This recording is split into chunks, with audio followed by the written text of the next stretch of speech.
Alala ko naman po hindi mga best friend Gemini. So, lalabas tayo ng bahay. Then, yung kayo ng best friend na group out mga best friend Gemini. Palakad lang ako ng tindahan ng best friend Gemini. So, bibigay ng goodies ko at pagkalit yung nakapansin sa akin. Bakit daw reason ko? Sabi ko, ano daw ako pangalan.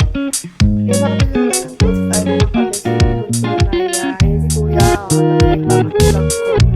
So naglalakad na ako pauwi sa bahay kasi nagmamadali ako kasi makapag-uwi na naman basic ko na kami kasi nag-uwi na basic ko.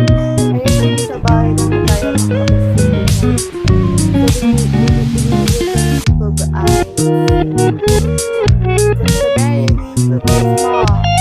Ayun nga po yung mga bata ay naglalakad ng bola. Bumalik ulit ako ng balat kasi meron akong nakalimutan bilhin mga best friend tunay.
So, papakita ko yung damit ko dyan mga kabesi ko.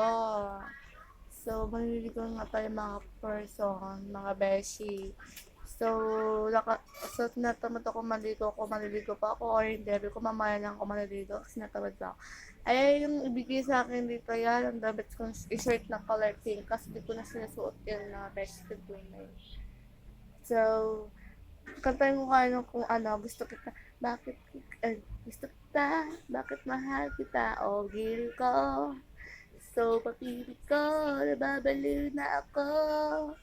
Ano kayo gagawin ko, mga beshi? So, inusan ako ni tita, bakit yung batang maliit na gala. So, pumunta nga ako sa kabilang bahay, pero tinignan ko, wala. Diyos ko, saka nagpunta yun. Natagalan pa nga, ayan, napapasok na nga ako. Nakakaloka, beshi. Andun pa sa taas yung alaga ko pa akong tanga. Lumabas pa ako ng bahay para hanapin ko. Yung pala, umakyat. Nakakaloka mga beshi kong tunay. Kaya sabi ko sa alaga ko, mag-hi ka sa vlog ko. Kaya bababa na nga namamadali pa nga siya kasi gusto din niya makita yung video niya. Kaya mga kabeshi kong tunay. Ayun nga si Gia Colette. Pogi cute. Kaya nga nagpapakit pa nga yung dalawang Junakis niya. Kung napakakulit niya. Thank you for watching. Love you.